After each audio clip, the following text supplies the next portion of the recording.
जय हिंद, वंदे मातरम। साथियों, आपका अपने YouTube चैनल सेंट्रल एजुकेशन 247 में स्वागत है। जैसा कि स्क्रीन पर आपको प्रदर्शित है, ये हमारे साइंस के मोस्ट इंपोर्टेंट फैक्ट्स पॉइंट चल रहे हैं, जिसमें हमने आपको अभी सीरीज 1 अपलोड कर दिया है। तो कृपया आप उसे देख सकते हैं। ये हमारी जो है सीरीज नंबर 2 है, जिसमें कि हम कई प्रकार के प्रश्न आपको जो इंपोर्टेंट है नेक्स्ट है उसको हम बताएंगे। ठीक है, तो ये परीक्षा की दृष्टि से काफी उपयोगी है, तो इस सेशन को जरूर आप देखिए, जिससे कि आप परीक्षा में बनने वाले प्रश्नों से अवगत हो जाएंगे।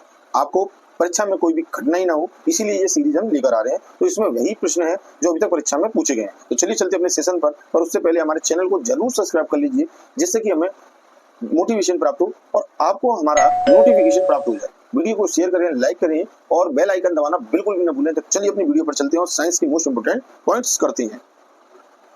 अब देखिए, जैसा कि स्क्रीन पर आपको प्रदर्शित है, ये आरआरबी के ही आपके मोस्ट इंपोर्टेंट क्वेश्चंस हैं जो अब तक पूछे गए हैं। तो देखिए, सबसे पहला पॉइंट जो आपको बताया है, तो देखिए इसमें क्या है कि किस वैज्ञानिक को प्रकाश संश्लेषण पर कार्य करने के लिए नोबेल प्राइज आपको मिला है। ठीक है, तो आपको बताना है किसको नोबेल प्राइज मिला है प्रकाश संश्लेषण के लिए। ठीक है ना, तो देखिए जो मेलविन और केल्विन है, ठीक है, इनको आपको, इन दोनों वैज्ञानिकों को प्रकाश संश्लेषण के लिए क्या मिला है, प्राइज मिला है, नोबेल प्राइज।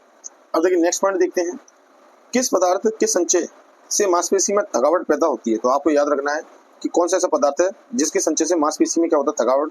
तो ये लैक्टिक अम्ल है आपका। ठीक है, चलिए नेक्स्ट पॉइंट, किस रुधिर कोशिकाओं की मदद से रोगों के प्रति प्रतिरोध पैदा होता है। तो ये आपको बताना है। तो ये लसीकाणु, जिसे लिम्फोसाइट बोलते हैं। ठीक है, इनके कारण रुधिर कोशिकाओं में क्या होता है, मदद करता है ये रोगों के प्रति प्रतिरोध बनाने में। ठीक है, चलिए नेक्स्ट पॉइंट आपका, मनुष्य में जो लाल रक्त रुधिर कोशिकाओं के जीवन की अवधि कितनी होती है। तो आपको बताना है, यानी लाल रक्त कणिकाओं 120 दिन। ठीक है, 120 दिन इसकी क्या होती है, अवधि होती है।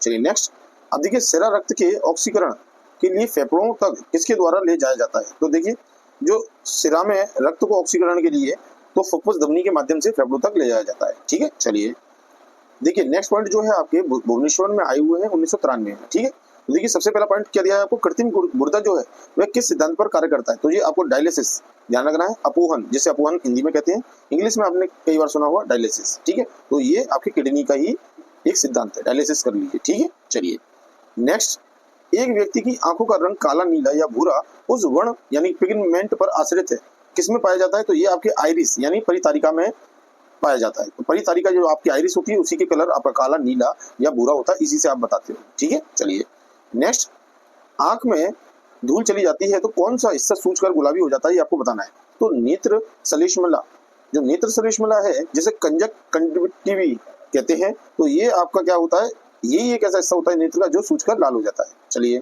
नेक्स्ट पॉइंट, बच्चे के दूध पीते समय स्तनों में दूध का निष्कासन किसकी मदद से होता है, ये आपको बताना है।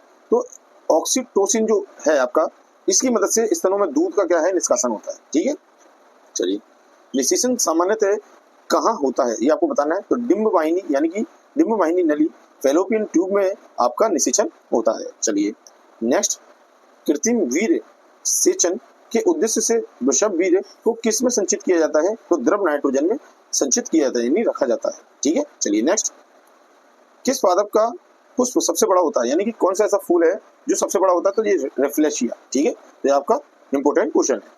अब देखिए नेक्स्ट जो है आपके आरआरबी सिकंदराबाद में पूछा गया 1993 में क्वेश्चंस हैं। तो सबसे पहले आपको बताना है, देखिए पहला पॉइंट क्या दिया है, असत्य फल मुख्य रूप से कौन सा होता है। असत्य का मतलब जो फल असत्य है। तो देखिए नारियल और कटहल, ये क्या है, असत्य फल है। ठीक, चलिए नेक्स्ट, अब देखिए नेक्स्ट में आपको जो पॉइंट दिया है, इसमें बताया गया है कि किसी वृक्ष की आयु कैसे पता चल सकती है। तो आप कैसे ज्ञात करोगे, इनकी वलयों को गिनकर, जो वृक्ष की वलय हैं उनको गिनकर आप उसकी आयु का अनुमान लगा सकते हैं। अब देखिए नेक्स्ट, देखिए जल संवर्धन जिसे हाइड्रोपोनिक्स क्या है, ये आपको बताना है। तो बिना मिट्टी के पादप उगाना क्या कहलाता है, आपका जल संवर्धन कहलाता है। ठीक है, चलिए किस वैज्ञानिक को अनुवांशिकी का पिता कहा जाता है। तो ग्रेगर जो मेंडल्स आपको अनुवांशिकी का पिता कहा जाता है, इन्होंने मटर के पौधे पर अपना परीक्षण किए थे। ठीक है, अब देखिए नेक्स्ट पॉइंट क्या है, किसी बच्चे का लिंग निर्धारण किससे होता है। तो पिता के गुणसूत्रों के माध्यम से होता है। ठीक है, चलिए मनुष्य में गुणसूत्रों की कितनी संख्या होती है, 40 गुणसूत्र होते हैं। ठीक है, नेक्स्ट पॉइंट क्या है, जो लोग मक्का को मुख्य अनाज की तरह आहार में लेते हैं और उनमें किस विटामिन की कमी की संभावना रहती है। तो विटामिन बी की कमी की संभावना रहती है। चलिए नेक्स्ट, किस सदिश का परिणाम कभी भी नहीं हो सकता है, यानी किसी सदिश का परिमाण जो है कभी भी नहीं हो सकता है, यानी कि ऋणात्मक कभी भी नहीं हो सकता है। ठीक है, तो आपको ध्यान रखना है, सदिश राशियां कभी भी ऋणात्मक नहीं होती हैं। चलिए नेक्स्ट आपका क्या पॉइंट है आपका, कि कपास रेशा किस से प्राप्त होता है? तो ये आपको बीजों से प्राप्त होता है। अब देखिए नेक्स्ट, गुवाहाटी आपके 1993 में आए हुए क्वेश्चन है। सबसे पहला क्वेश्चन आपका क्या है? ताजे निकले मूत्र में कोई खास गंध नहीं आती, लेकिन कुछ समय बाद उसमें अमोनिया जैसी तेज गंध आने लग जाती है, क्यों? इसका कारण है क्योंकि जीवाणुओं द्वारा यूरिया अमोनिया में बदल जाता है। ठीक है, चलिए, जो यूरिया है वो अमोनिया में कन्वर्ट हो जाता है। नेक्स्ट पॉइंट आपका देखिए, किस मछली में सल्क नहीं होते हैं? तो कैटफिश एक ऐसी मछली है जिसमें सल्क नहीं पाए जाते। ठीक है, चलिए नेक्स्ट पॉइंट में आपको क्या बताया, ज्यादातर मछलियां जल में क्यों नहीं डूबती? तो किसके कारण? बतावश्य, जिसे स्विम ब्लैडर कहते हैं, इसके कारण ये क्या है, मछली जल में नहीं डूबती है। चलिए नेक्स्ट, सर्वप्रथम विषाणु को शुद्ध क्रिस्टलीय रूप में किस वैज्ञानिक ने अलग किया? तो ये WM स्टेनले ने क्या किया था? विषाणुओं को क्रिस्टलीय रूप में अलग किया था। चलिए, ग्रेगर जॉन मेंडल ने किस पौधे पर शोध कर अनुवांशिक सिद्धांत का प्रतिपादन किया? तो ये आपके मटर के पौधे पे इन्होंने किया गया था संशोधन, यानी सिद्धांत अनुवांशिकी का दिया था, ये शोध किया था इस पर।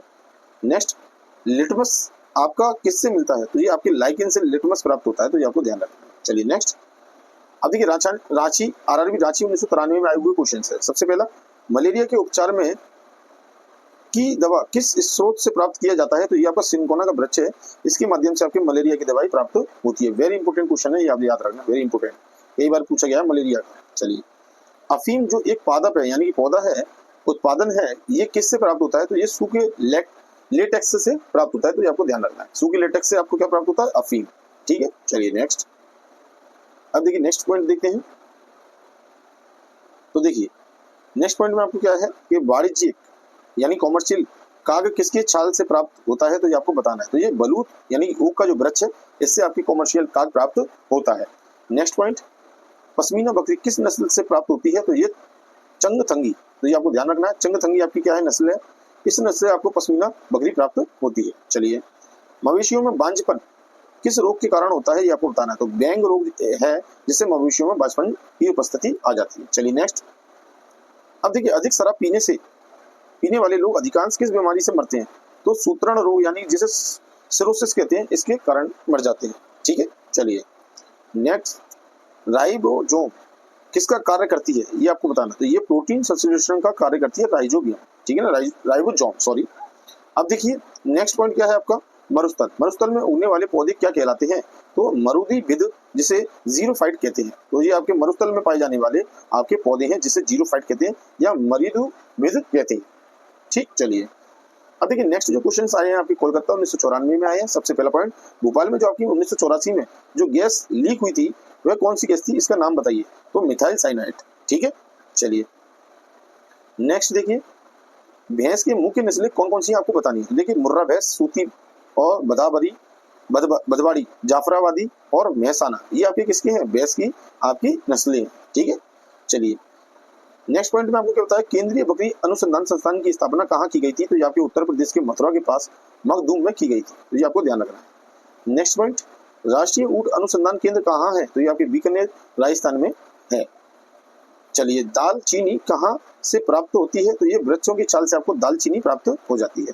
नेक्स्ट, मसालों की रानी किसे कहा जाता है? तो मसालों की रानी आपको इलायची को कहा जाता है, ये याद रहना चाहिए। नेक्स्ट, फूलों का अध्ययन कहलाता है, इसे आप एंथोलॉजी कहते हैं, फूलों के अध्ययन को। नेक्स्ट पॉइंट आपका, पेडोलॉजी में किसका अध्ययन किया जाता है? तो इसमें मिट्टी का अध्ययन किसमें किया जाता है? पेडोलॉजी, तो ये आपको ध्यान रखना है।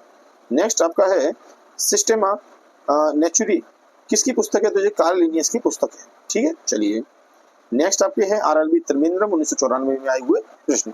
सबसे पहला प्रश्न क्या है, दूध से दही के रूप में जमने का कारण क्या है? तो ये लैक्टोबैसिलस, ये एक इसके जीवाणु है जो दूध से दही बनाने में प्रयुक्त होते हैं दूध के अंदर।